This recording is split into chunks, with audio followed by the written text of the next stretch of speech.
spécialiste en psychopédagogie, pour d'éventuels éclaircissements. On va profiter de ces 40 ans d'expérience. Voilà. Donc, s'il y a des questions, sont les bienvenues.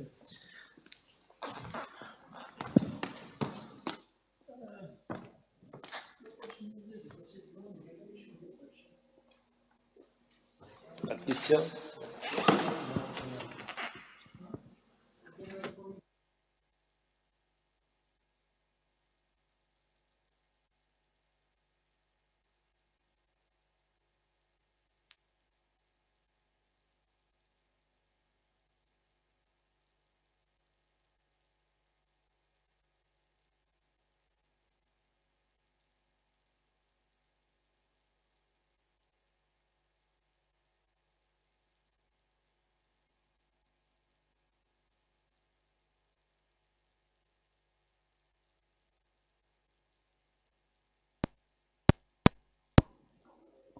là.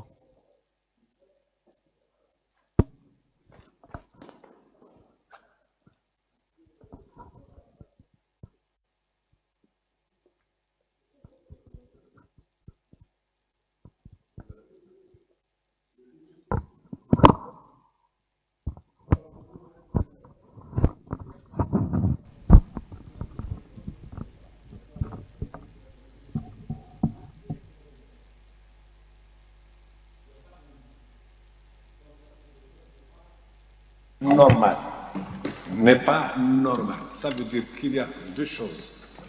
Ou l'enseignant, toi, tu ne sais pas enseigner, ou la question n'est pas du tout comprise par les étudiants. Donc, va refaire ton cours, ton contrôle. Et je le dis, il le fait, il doit le faire. La même chose. Maintenant, il n'y a pas eu de question. Donc, ou bien, Anna, je ne sais pas, je n'ai pas su comment m'exprimer, ou bien ce que j'ai dit est tellement sensé que personne n'arrive à... Voilà, c'est comme ça. C'est ce qu'on appelle l'auto-évaluation. Il faut s'auto-évaluer. On arrive à s'auto-évaluer. Avant d'en vouloir à l'étudiant, je m'en veux à moi-même. C'est ça ce qu'on appelle l'évaluation, auto-évaluation. Il y a beaucoup d'évaluations. L'une des auto-évaluations, l'enseignant doit passer par son auto-évaluation pour qu'il apprenne. Il y a des moments où il faut se mettre devant des miroirs et dire Alounis, il ne faut jamais dire les étudiants, parce que les étudiants, ils sont hétérogènes. Ils sont hétérogènes, on ne peut pas les en vouloir. Donc, je viens de me dire, Billy, je suis faible. Et je n'ai pas honte de le dire. Je n'ai pas honte du tout. J'ai un seul complexe. J'ai un seul complexe. Quand on me parle de ma mère, oh, nous les jeunes. En dehors de ça, dites ce que vous voulez.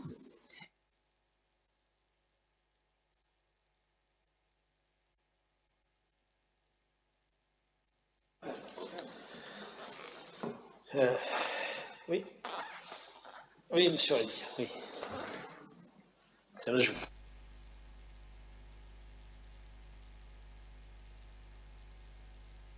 Bonjour, donc c'est Audian Nasser, le vice-doyen chargé de la pédagogie dans la faculté des sciences humaines et sociales. Donc voilà, je tiens déjà à vous remercier pour ces communications et vous souhaiter la bienvenue ici à Bijaya, à nos invités. Donc juste la question est adressée à monsieur le professeur Oukhassi. Donc comme il a dit monsieur le vice-recteur, on va essayer au moins d'arracher un petit peu de votre expérience, d'avoir un bénéfice de votre expérience. Vous avez de la chance parce que vous avez enseigné l'ancienne génération et la nouvelle génération. Il me semble, je vous demande juste de nous donner peut-être les changements. Quels sont les changements dans les pratiques d'enseignement de l'autre fois, de l'ancienne génération à cette nouvelle génération?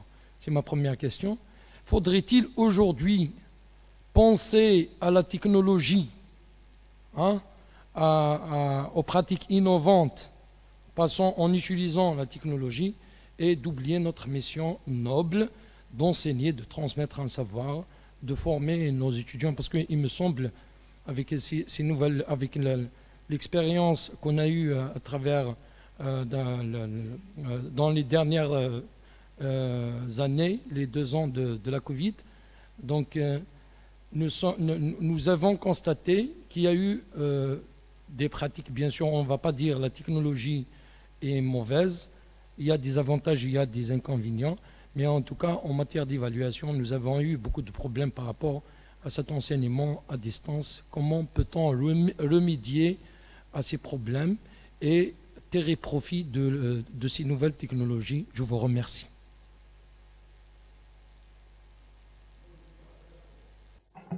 Je vous parle terre à terre. Je vous parle terre à terre, monsieur. La différence entre les 2 générations, la génération des années 80 et la génération des années 2000. La première génération, j'ai enseigné des étudiants, avant qu'ils rentrent à l'université, ils prennent un livre. Ils lisent au moins 2 jours à l'intérieur. Moi, je l'ai appris, je leur ai fait apprendre. Deuxièmement, la science n'allait pas aussi vite que maintenant. Cette fois-ci, nous avons un paradoxe.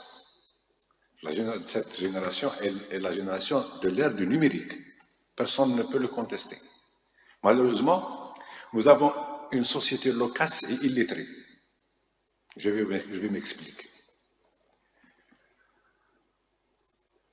Veut dire loquace, veut dire bavarde. Loquace veut dire bavarde, le bavardage. La tchatch. كما يقولوا صحاب باب الواد او يتشاتشي.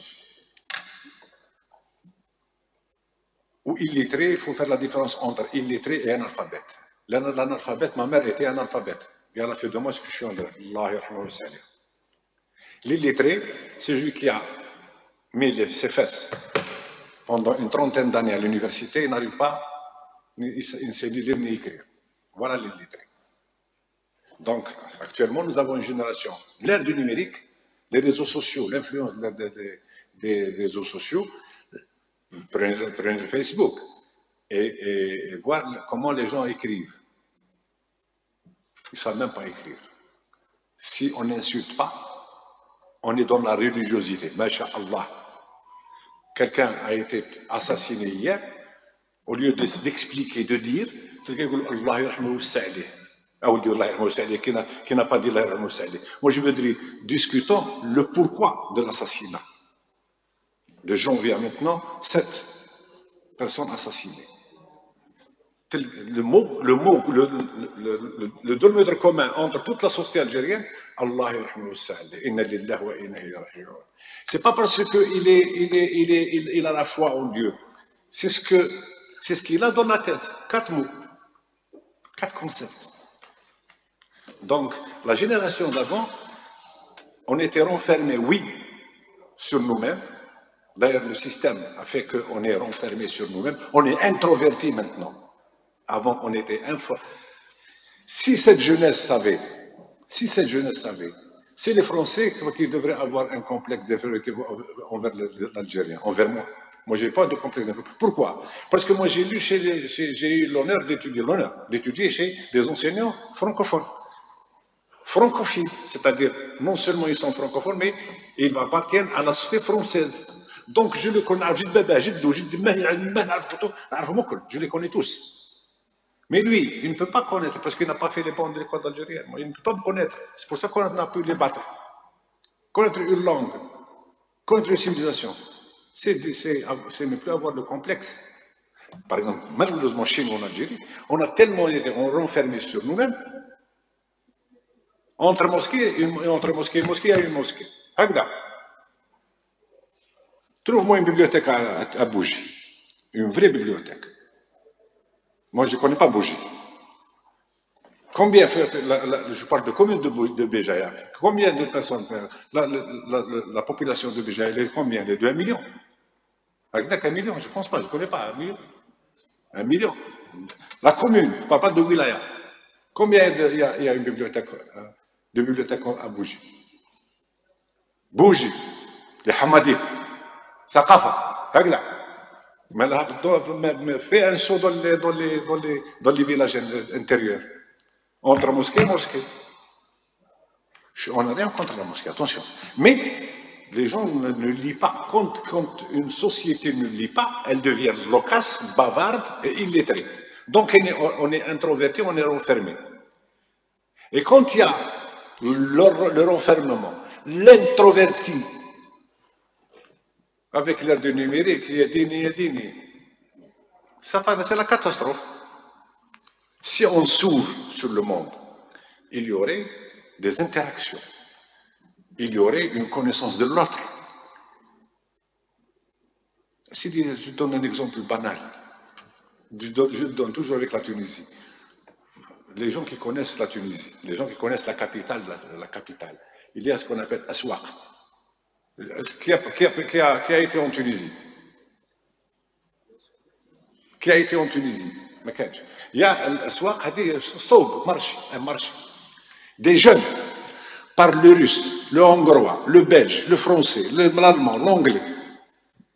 Parce qu'à l'école, on leur a appris que pour pouvoir vivre à l'aise dans votre pays, il faut s'ouvrir sur le monde. Et s'ouvrir sur le monde, c'est s'ouvrir par la langue. Les gens viennent les voir. Et nous, quand on voit un étranger, on est tous ébahis. Et Gaoui, ça veut tout dire. Ça veut dire qu'on nourrit un complexe phénoménal. Voilà la différence qu'il y avait entre les étudiants d'avant. Mais maintenant, les étudiants d'aujourd'hui, ils ont une longueur d'avance sur les anciens. Attention, ils ont tout. Ils ont tout.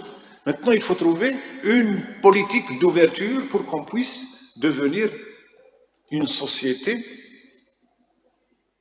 qu'on peut comparer à la société tunisienne. Mais maintenant, on est incomparable, mon ami. Merci. Je pense que chaque génération donc, elle a ses avantages et ses inconvénients. Et maintenant.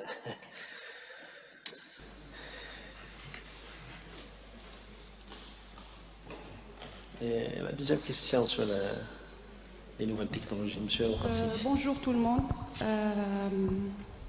Bonjour professeur Oukassi.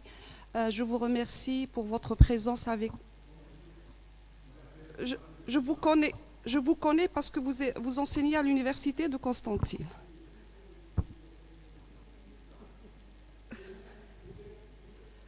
J'ai quitté, ça fait un bon moment, c'est pour cela.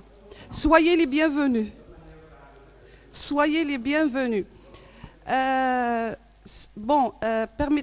ne suis pas une spécialiste en psychologie de l'éducation, je suis beaucoup plus spécialiste en psychologie clinique. Je suis enseignante à l'université de Béjaïa. Permettez-moi d'adopter un concept propre à moi. Le corona, avant corona et après corona, l'enseignement à l'université avant corona et après corona. Moi, j'ai constaté qu'il y a un vrai changement, une vraie différence, une grande différence.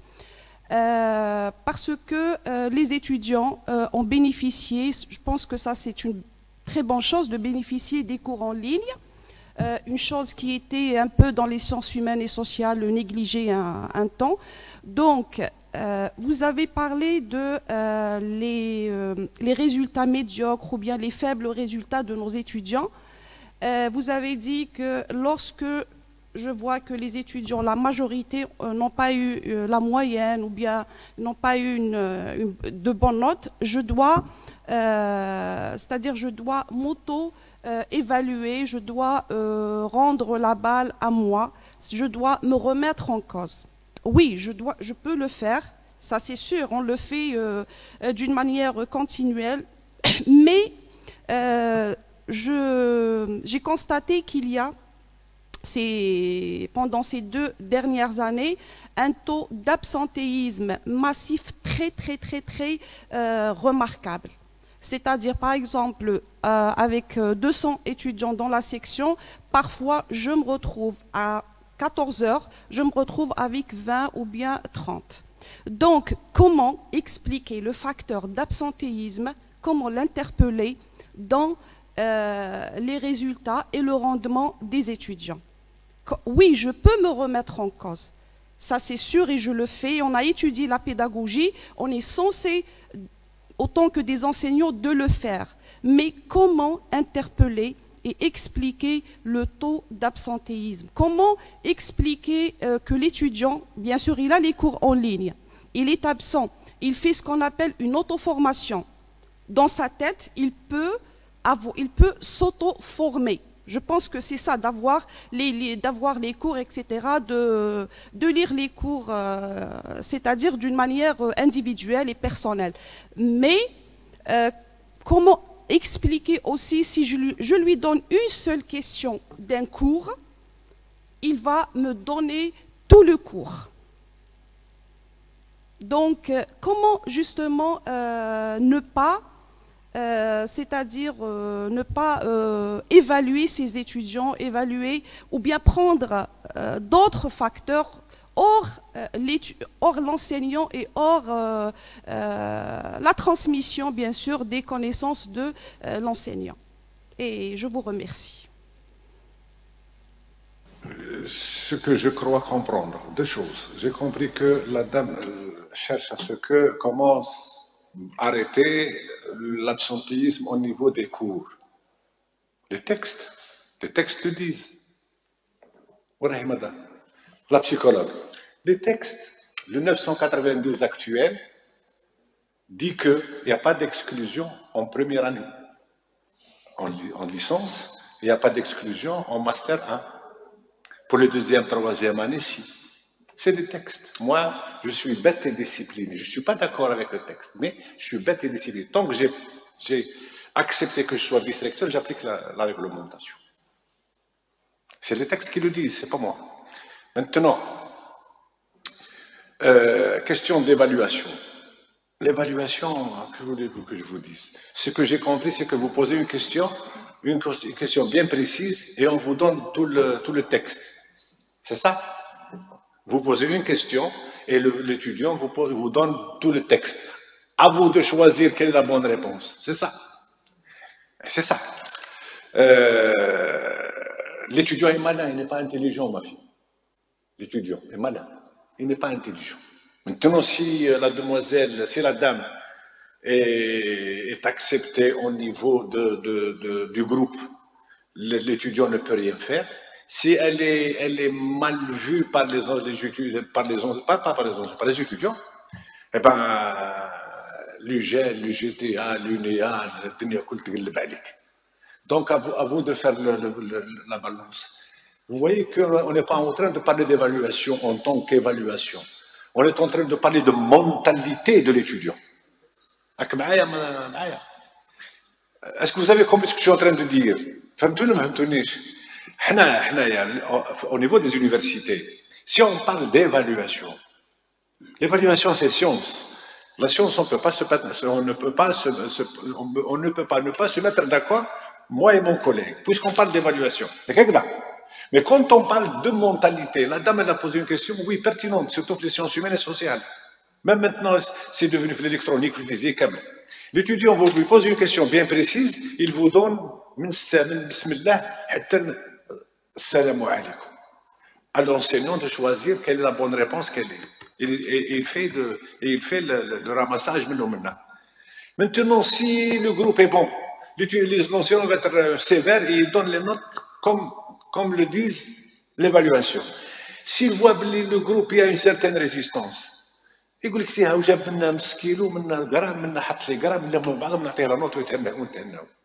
ça devient du social. Voilà le drame des universités. Mais quand est-ce qu'on peut sortir? On peut s'en sortir. On peut s'en sortir. Mais il faut une volonté, quand je dis volonté politique, c'est pas dans le politique. Moi je parle de politique d'université, le politique d'enseignement.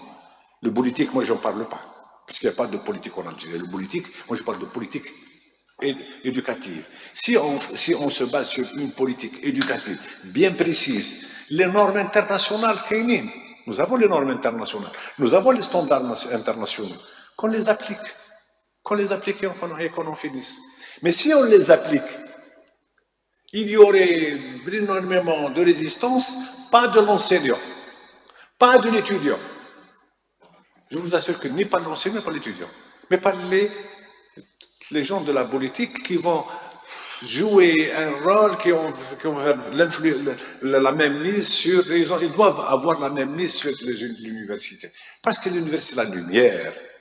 L'université, c'est la lumière. L'université, c'est la lumière. Avant, c'était la nuit. La nuit avait peur du soleil. Actuellement, dans les années 23, dans notre pays, le soleil a peur de la nuit. Le soleil a peur de la nuit. Et quand on a un soleil qui a peur de la nuit, rien ne va plus. Basta. Merci. C'est juste un complément par rapport à l'introduction des nouvelles techniques et technologies dans l'enseignement et comment on va bénéficier de ces nouvelles technologies. Moi, je dirais que c'est un danger même. Des fois, hein, si on ne fait pas donc une réglementation trop stricte, ça va être un sérieux problème. Donc hier, je regardais la télévision et comme par hasard, je suis tombé sur une information, le chat GPT, c'est ça. Et voilà donc un examen à Strasbourg où les étudiants, ils ont utilisé l'application pour répondre à un examen en ligne. Comment ils ont su en vérifiant la durée pour la réponse aux questions, le contenu de la question et tout, c'était étonnant. Hein? Donc même ailleurs, c'est un problème. Si on ne réglemente pas toutes ces nouvelles techniques ou bien technologies, le recteur donc, a décidé de refaire l'examen. C'est qui d'arriver. Il faut qu'on va moraliser toutes ces nouvelles technologies, sinon ça va être un sérieux problème. Nous, la question qui se pose toujours donc, pendant la Covid-19, les anciens disent qui est derrière l'écran à répondre à ces examens en ligne. Comment nous allons contrôler donc, ces examens en ligne? Nous avons vu des situations où les enseignants ont eu le courage d'annuler carrément l'examen. Parce que l'étudiant, il n'a même pas pris la peine de réécrire l'examen. Donc, il scanne même avec le nom de son camarade. Il balance la réponse à son enseignant. Donc, je pense qu'il faut un travail de profondeur, en profondeur plutôt, pour qu'on puisse moraliser tout ce monde virtuel dans l'enseignement. Mettre un cours, discuter avec l'étudiant par visioconférence, échanger, il n'y a pas de souci, mais l'examen, sincèrement, l'évaluation, il faut qu'on moralise cette histoire-là. Parce qu'avec le chat GPT, je sais qu'on va avoir beaucoup de problèmes. Pour l'absentéisme, à ma connaissance, c'est un état d'esprit de ce qu'on reçoit de l'éducation. Le 3e trimestre au lycée, il n'y a pas d'élèves. Hein. Et on récolte tout ça avec la violence, avec tout ce qui ramène avec lui donc l'élève. Je pense qu'on récolte tout ce qui se passe dans l'éducation. Donc il faut qu'on commence même d'en bas pour qu'on puisse avoir des étudiants studieux, sérieux et on va dire même compétents, donc pour qu'on puisse entamer le programme qui est fait habituellement donc, à l'université. Le temps pédagogique, c'est un vrai problème. Pour nous, à Vijaya, ce n'est que ces dernières années qu'on a réussi quand même à faire donc 14, 15, même voire dans certains départements 16 semaines. Donc c'est tant mieux. Mais sinon, c'est un vrai problème, le temps pédagogique. Si on ne fait pas le programme, automatiquement, nous allons avoir des étudiants avec des connaissances manquantes. Et imaginez, quand il va sortir sur le marché de l'emploi, donc il va trouver beaucoup de difficultés. Donc il y a beaucoup de choses quand même qu'il faut peut-être discuter. Donc je donne la parole à M. Ahmed Bouzid s'il a un commentaire, une question à poser. J'espère qu'on ne va pas trop tarder, puisque nous avons encore quelque chose à faire. Saïd. Je commence d'abord par remercier donc, le professeur El-Kassi et le professeur Blani donc, pour leur conférence bien claire. On dit bien la clé de la réussite, c'est le travail. Donc, pour que l'étudiant réussisse, il faut qu'il travaille. Je pense qu'il faut beaucoup plus se focaliser sur ça. Et maintenant, les différentes méthodes d'enseignement, etc., à distance, il faut faire un petit peu attention aussi. Donc là, on se retrouve avec des cours en ligne, etc. Il n'y a pas le contact déjà physique avec l'étudiant. Sincèrement, ça pose un problème. J'ai vécu déjà cette expérience avec l'enseignement à distance. Il y a le phénomène d'isolement. Mais ce que je vais dire, il ne faut pas qu'on cherche de fausses solutions aux vrais problèmes.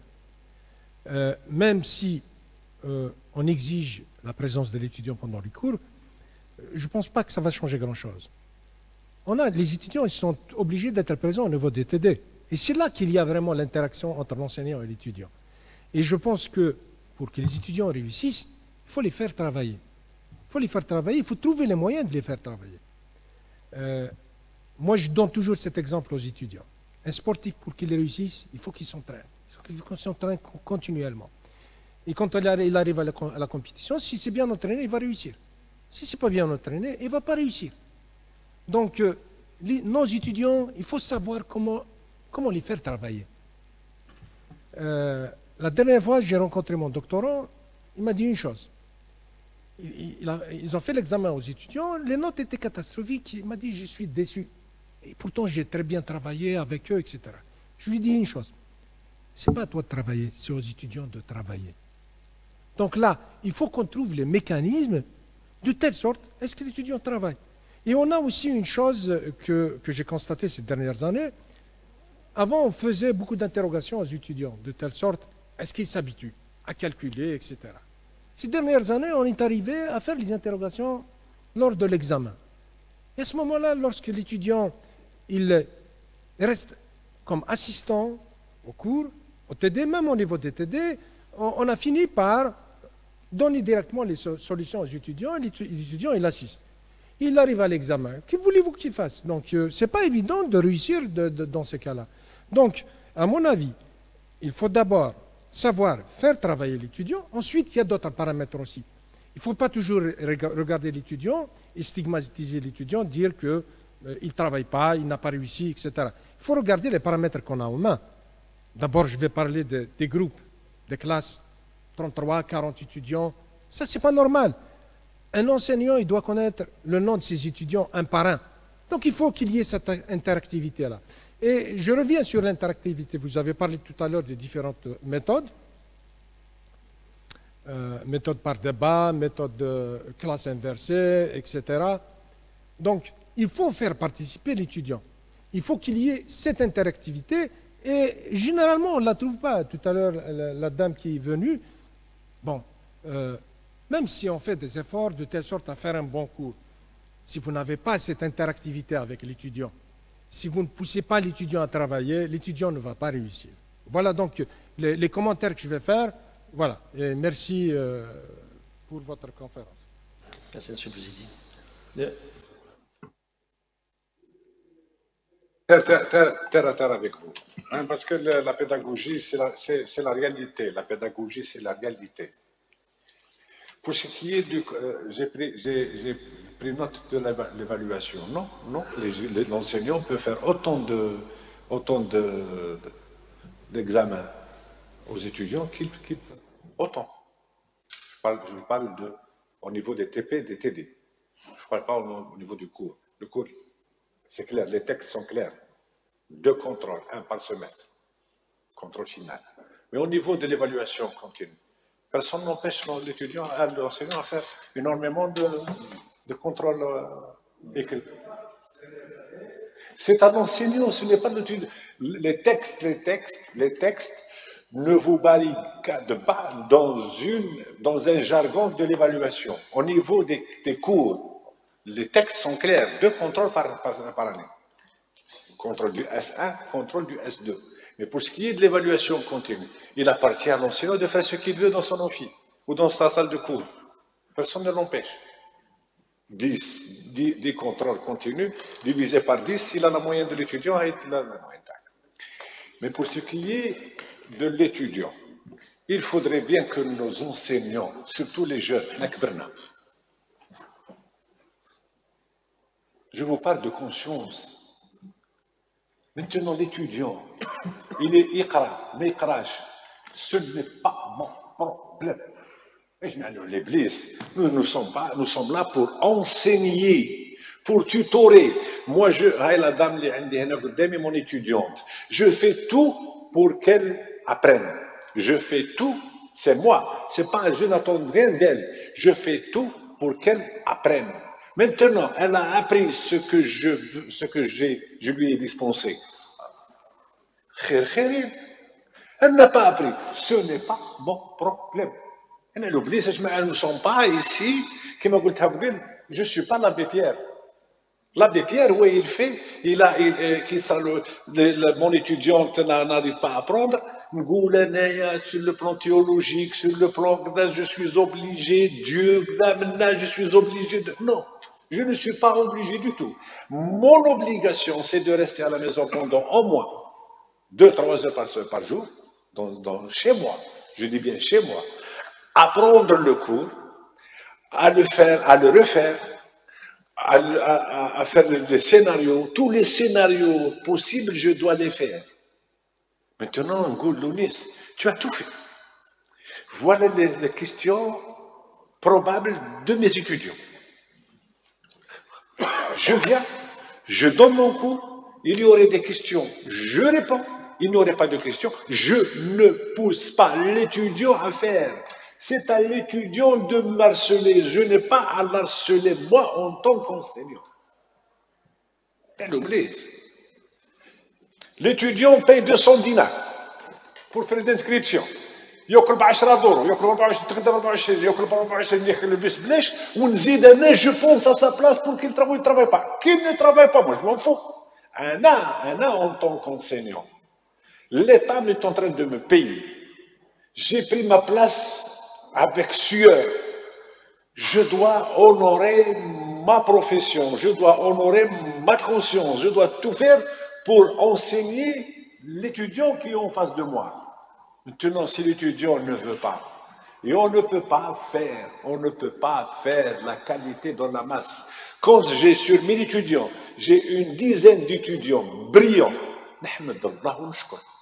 parce que c'est eux qui vont faire la nation. La nation, elle est faite par une élite. On ne peut pas faire la nation par une société. Thora Dert 22. La révolution a été faite par 22 personnes. 22 personnes. Je dis bien 22. C'est 1,5 million de shahid, dont mon père y était. Sur 12 millions. Donc on ne peut pas faire tous la révolution. On ne peut pas tous être scientifiques. On ne peut pas tous être des génies. Il y a une dizaine de personnes que je vois, que j'observe, que je sens en mon âme et conscience qu'ils sont capables de faire quelque chose dans leur spécialité. Eh bien, essayez donc. Alors, pourquoi je cours après la dame ou le monsieur? Mais je ne cours pas après lui. Je viens, je donne mes cours. Il faut être... C'est la réalité, elle est là, la réalité. La réalité, elle est là. On ne peut pas faire de l'université, on ne peut pas faire de 1 700 000 étudiants, on ne peut pas faire tous des génies. Si on arrive à récolter 1000, je dis bien 1000 différentes spécialités, même la littérature arabe jusqu'à la nanotechnologie. Nous devons être fiers de ce que nous avons fait. Pour une simple raison que la société, elle n'est pas faite pour la science. On ne veut pas faire la science. On n'aime pas la science. On est rentier. Point barre. Pourquoi vous tournez autour du pot et on veut être un philosophe sur une chose qu'on ne peut pas nous réfléchir. On ne peut pas réfléchir à leur place. Je réfléchis à la place de cet étudiant qui veut faire quelque chose. Je vois en lui mon image, je le pousse à être un bon enseignant, ou un bon physicien, ou un bon médecin, ou un bon ingénieur.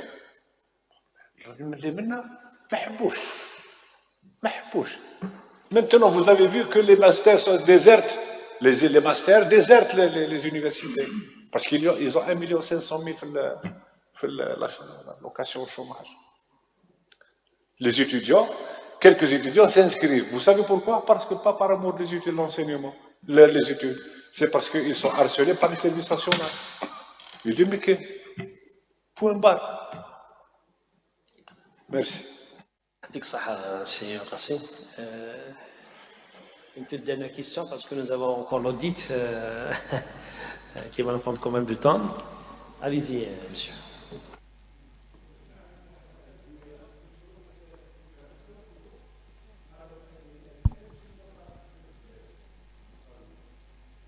Donc, bonjour tout le monde.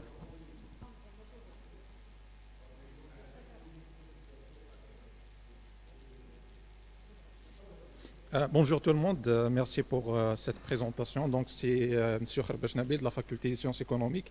Moi par rapport, j'ai 2 commentaires et 2 petites questions. Le commentaire qui concerne l'absentéisme des étudiants. Pour moi, c'est vrai, il y a un taux énorme d'absentéisme, mais ce qu'on remarque beaucoup plus, c'est le désintérêt. Parce que l'étudiant, à l'époque, tout le monde a assisté à des cours, même si on s'absente dans un cours, on fait l'auto-formation. Autrement dit, on prépare nos cours et ensuite on vient dans les salles de TD pour animer la séance, pour participer, pour apporter un plus avec l'enseignant. Mais maintenant, on constate un désintérêt complet. Ça veut dire les étudiants viennent en salle de TD que pour signer. Autrement dit, s'il n'y avait pas cette obligation d'assister aux séances de TD, il aurait fait de même comme le cours. Donc ça, la première des choses. Et en même temps, ce désintérêt se constate dans les plateformes de cours, par exemple. Moi, je regarde sur mon profil e-learning les étudiants qui consultent, qui téléchargent les cours. Et là, on trouve les mêmes étudiants, en fait, qui assistent. Ça veut dire que les autres étudiants sont complètement déconnectés du processus d'apprentissage.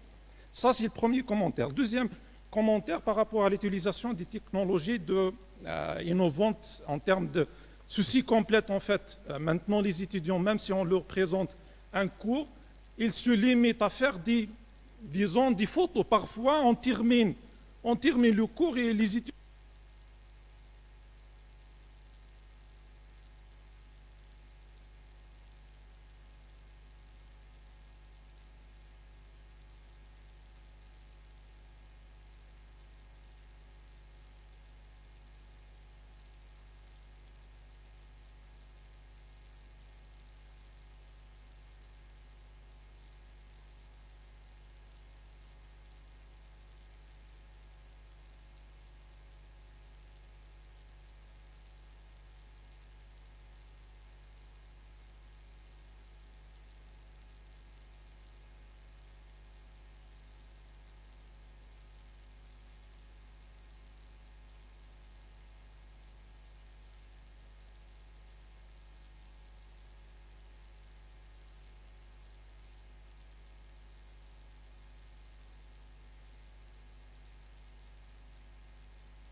Merci beaucoup.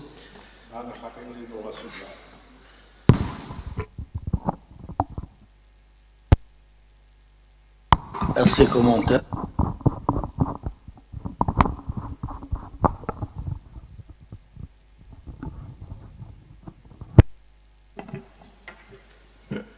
Je pense que l'absentéisme est dû à un facteur très important,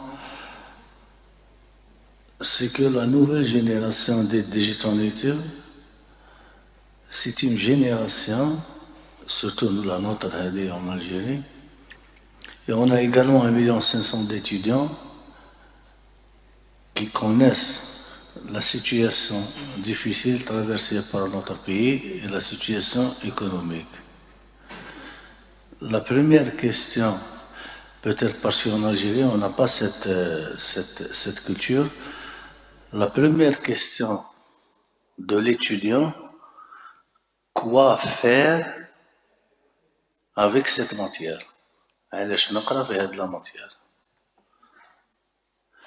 Et la deuxième question,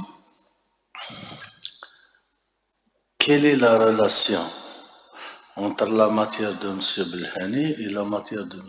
B et la matière de M. Lounis? Si vous essayez de voir, par exemple, aux États-Unis, Le bachelier, une fois il a eu son bac, ses parents viennent à l'université pour discuter avec le staff de la formation quels sont les débouchés de cette formation. Et l'enseignant ou bien le staff doit répondre pour qu'il puisse attirer le nombre des étudiants. On a beaucoup plus les étudiants qui sont gênés.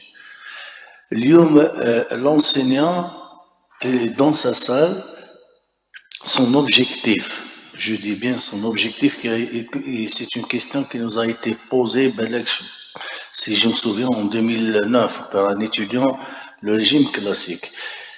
L'objectif de l'enseignant, c'est de terminer son cursus, sans faire connaître à l'étudiant l'intérêt de son module, l'interaction entre son module et les autres modules. Elle lèche tous ces modules pour une telle formation. Il n'y a pas de lien, c'est-à-dire qu'il n'y a pas de lien entre la pratique et la théorie, c'est-à-dire la formation elle-même dans l'esprit de l'étudiant. Et parmi les leviers de motivation, c'est de rapprocher les études théoriques à la vie pratique. D'ailleurs, je me souviens, j'ai suivi un mot, c'est concernant l'apprentissage par projet. L'étudiant, dès sa première année, il a un projet. Il travaille dessus selon l'avancement dans certains modules. Je commence par faire ça, et si je veux faire ça, je dois avoir des compétences dans telle et telle matière. Donc, il doit suivre, il est motivé. Donc, c'est la première. La deuxième, l'approche par compétence. C'est à l'enseignant de l'installer. C'est pas l'étudiant qui va la chercher. Je donne à l'étudiant un cours, je lui demande de répéter la chose. C'est normal. Si on a des notes catastrophiques, des situations catastrophiques, tout simplement parce qu'il y a deux choses très importantes. Soit, donc, les objectifs sont fixés par les programmes. Soit notre méthode pédagogique, je parle des notes catastrophiques parce que par rapport à tout le monde, mais pas par rapport à un étudiant. Soit ma méthode pédagogique, elle n'est pas adéquate pour transmettre le savoir. Soit mes évaluations sont au-dessous des objectifs, ce qui va rendre l'étudiant complètement démotivé.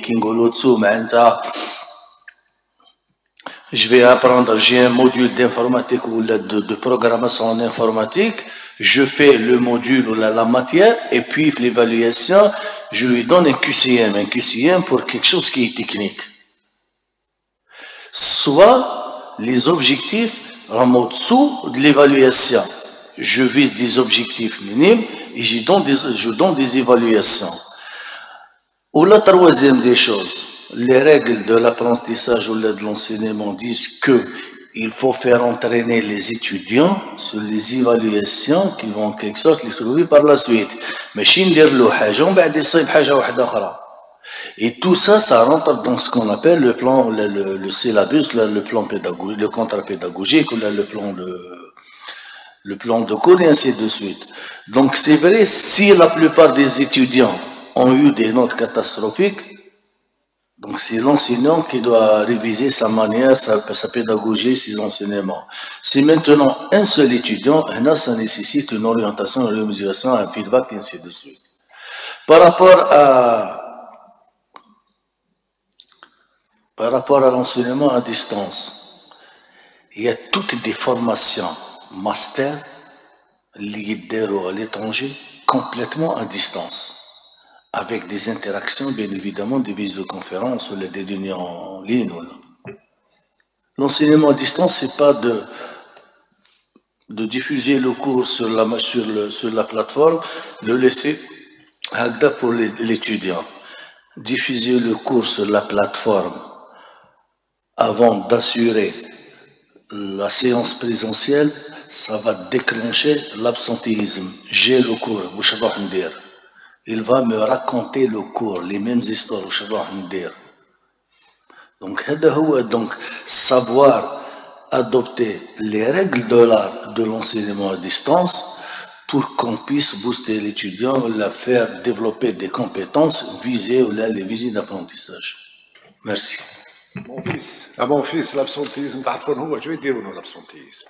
Il vous a parlé de l'approche par les compétences. L'approche par la compétence, c'est toujours dans les formations professionnalisantes, beaucoup plus. Ce n'est pas dans les formations académiques. Mais cela étant, on ne peut pas l'intégrer dans nos universités pour ne présent qu'une pléthore de personnes, la massification. L'absentéisme, Anna, Zdounis Mskin, نهار دار الانسكريبسيون دارها ب 200 دينار راك معايا وعطاوه شومبرا ب 12000 سور لي 4 في 4000 الشومبرا 40 دينار بار موا 120 دينار بار سيمستر 150 دينار في البوس نفطر ب 10 دور ونتغدى ب 24 نتعشى ب 24 شوف ليتيديون وين لابسونتيسم ما كانش نروحوا لو بيي لو بلو فابل سور لو بلان سيونتيفيك لا فرنسا. Alors 8000 euros S1, 8000 euros S2, 260 euros la chambre, l'appartement, la moins chère, 280 euros mois, 50 euros par jour, ça lui fait 19 720 euros par année, presque 20 000, presque 20 000 euros. Où on est absenté? Il ne s'absente jamais. Il est là devant le portail. Il y a l'enseignant. Et c'est normal, puisqu'il paye. 10% des gens qui peuvent faire les études. 10% qui peuvent faire les études à l'université algérienne. Donc, il y a des parents, des universitaires, qui envoient leurs enfants à l'étranger. En Tunisie, quand un couple se marie, ils sont très bien. Ils sont mentalement bien, psychologiquement bien, physiquement bien. Une fois qu'il arrive au lycée, sa maman commence à avoir l'attention. Son papa, les hommes, nous sommes indifférents. Il commence à perdre du poids. Et au sein de la terminale Bnou, tout la crise cardiaque. Parce qu'il est obligé de payer les études de son enfant ou de sa fille. Vous voyez la politique, c'est toute une politique. L'absentéisme, بلاش ما تحلاش هكذا نقولوا بلا لونغ الجيريان تاعنا العزيزه بلاش ما يحلاش بلاش ما يحلاش سي بور سا اللي يجي كيقرا مي فيان با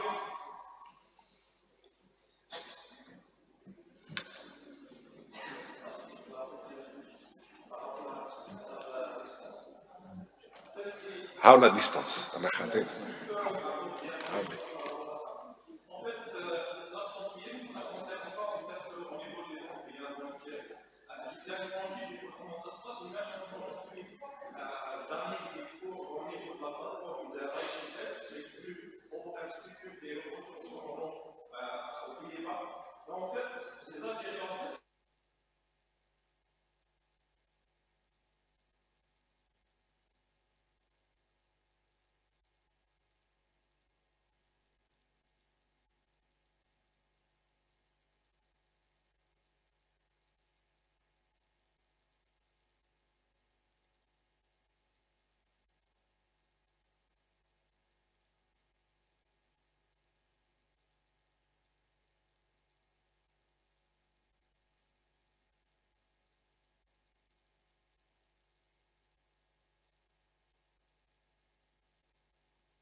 Je pense qu'on va conclure. Moi, je pense qu'on doit s'adapter à cette génération qui est une génération connectée. Donc on n'a pas le choix. Nous allons faire de notre mieux pour pérenniser ces enseignements à distance.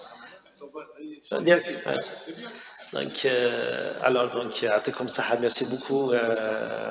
Blhani et M. Wakassi. Merci pour les intervenants, merci pour les présents.